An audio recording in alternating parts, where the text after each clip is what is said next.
Channel 23, Sundays 8:30, Channel 22, and Wednesdays 4 p.m. Channel 11.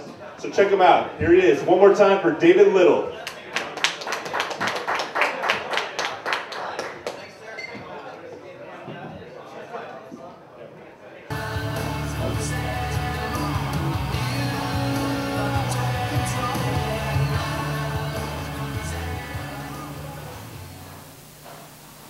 Thank you, St Saloon. I'm David Little. And I'm going to do stand-up comedy if you laugh, the spoken word if you don't laugh. To cover my bases either way. Any rock and roll fans in the house? Any Stones people? The Rolling Stones? Yeah? Keith Richards, man, we were talking about him the other day on the bus. I was riding home on the bus and we were going, what is this dude's secret to living so long and rocking so hard and still be alive? He outlived Michael Jackson, right? He's still rocking on, right? Keith Richards, man. Somebody in the audience last night told me that, well, he gets his blood transfusions or something. And I think that's true. I heard about that. But another theory I came up with is that all his drugs are organic. That's how he does it. That's the same kind of response I got last night too. It's like, it kind of makes it tough on your social life when you are financially challenged, like I am. Anybody in relationships? Yeah, okay. I found that it's easier being poor, being alone, than in a relationship. I find when I'm poor and I'm in a relationship, that other person just reminds me of it.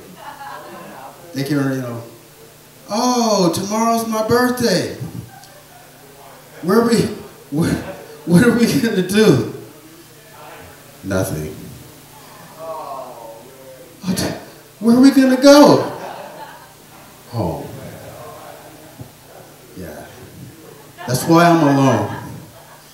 That's why I'm alone. You said it's tough. Relationships are really tough when you're doing a situation like me. I try, I get, it's like a carousel ride. The economy, I get employed, I'm filling up, and then I'm unemployed.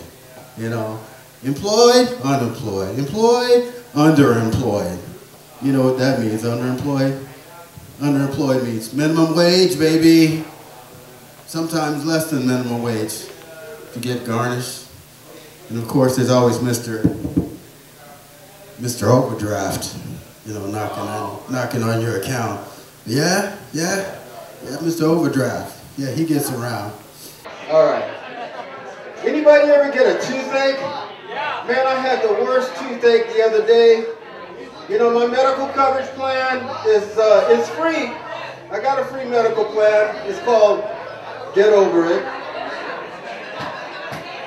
So I was dealing with this pain, right? I mean, my mouth was like all swelling and everything like that. I thought I was gonna die, Marlon Brando, Godfather style.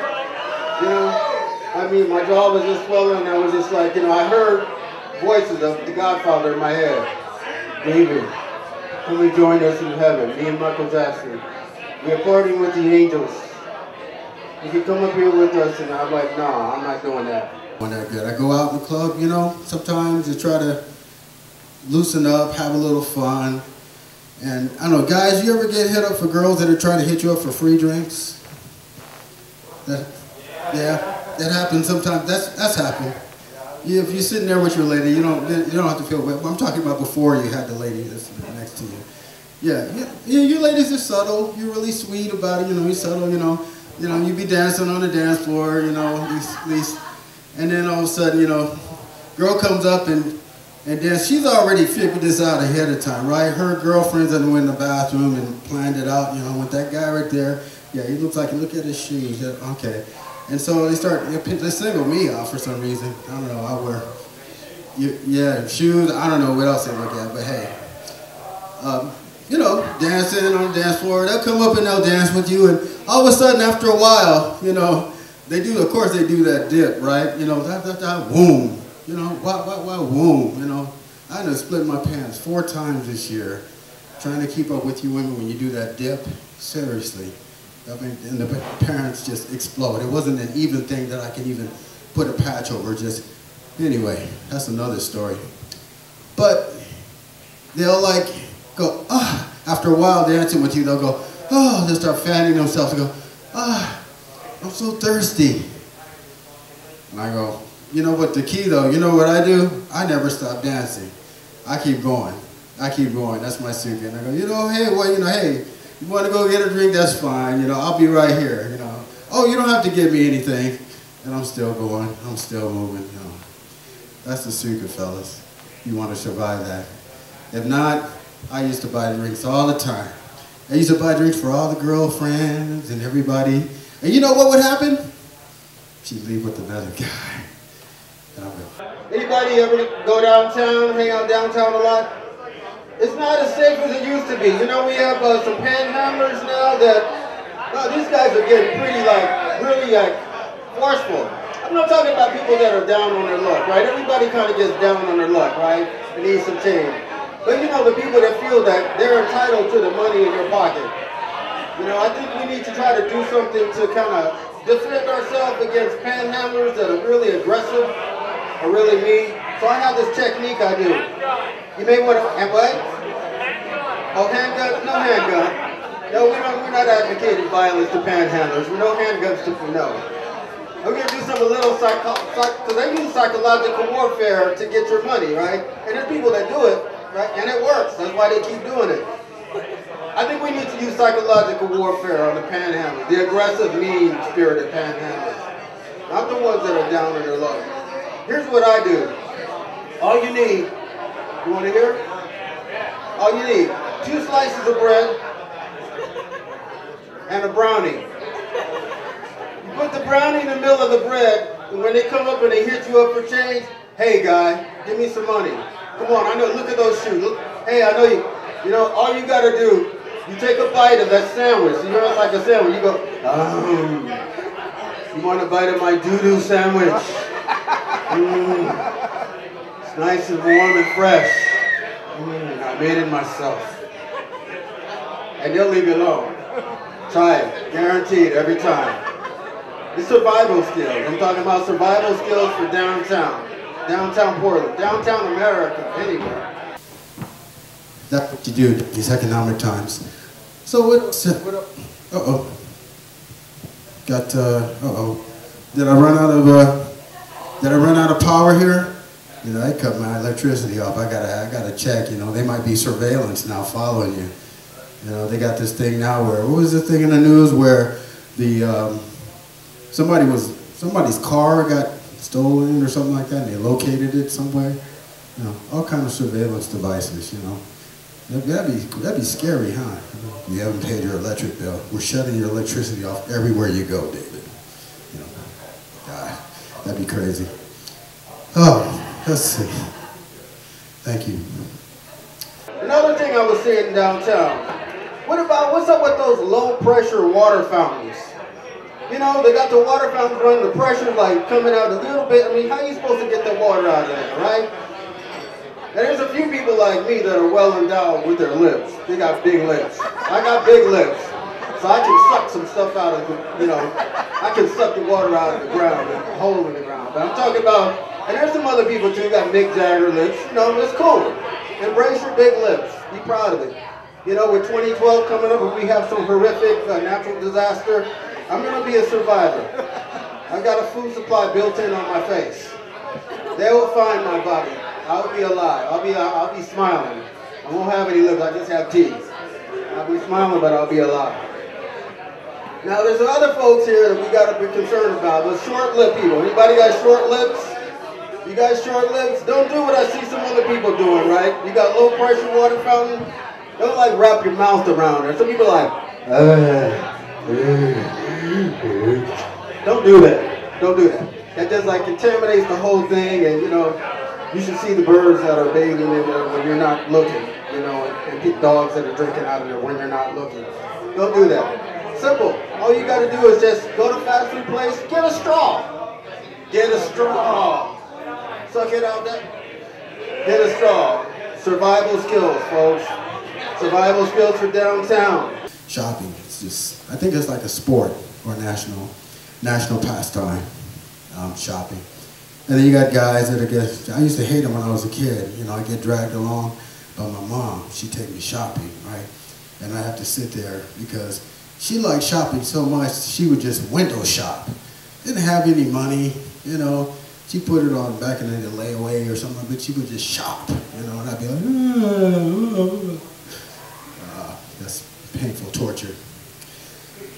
I used to like the holidays because I got people that would like get drunk. As you're a kid, you would watch people that are around you get drunk and they would be like funny, really funny.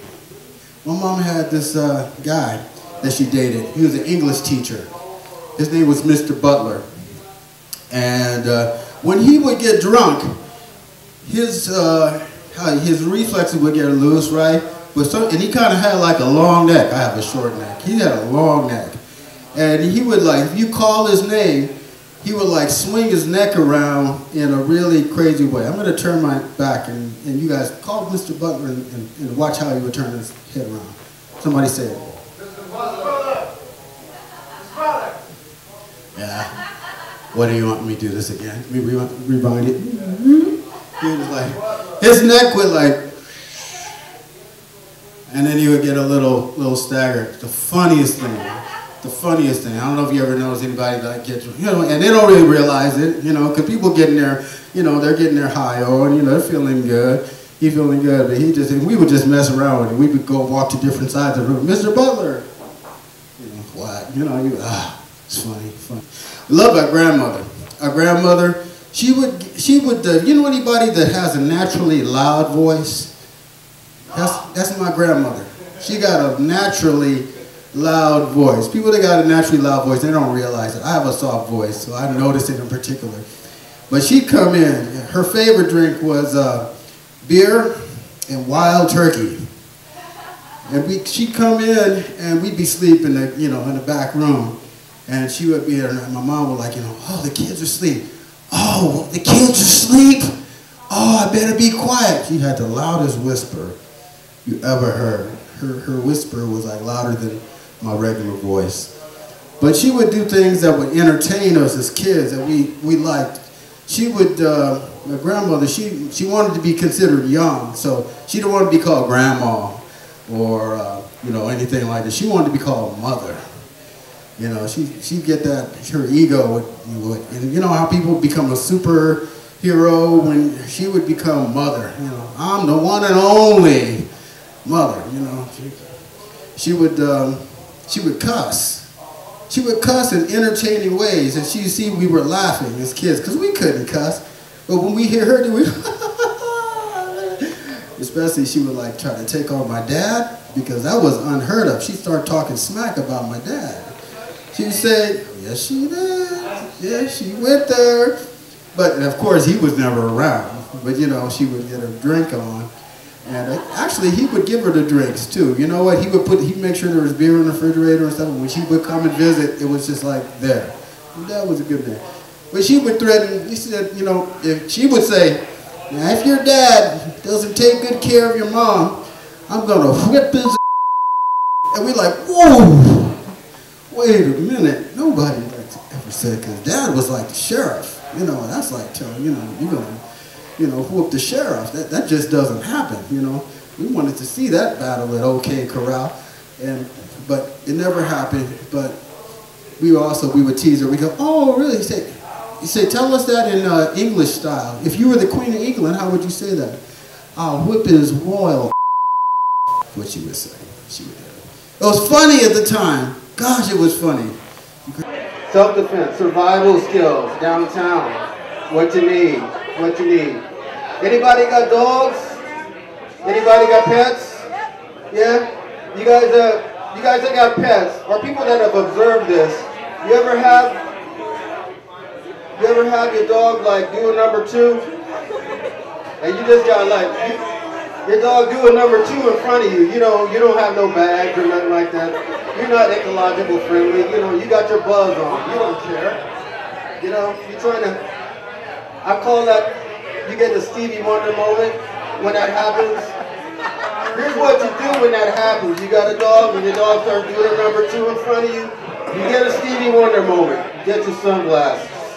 Very important. And you sing this song. I can see my dog is doing number 2 in front of me. I can see my dog is doing number 2 in front of me. Thank you. I'm David Little. I love you.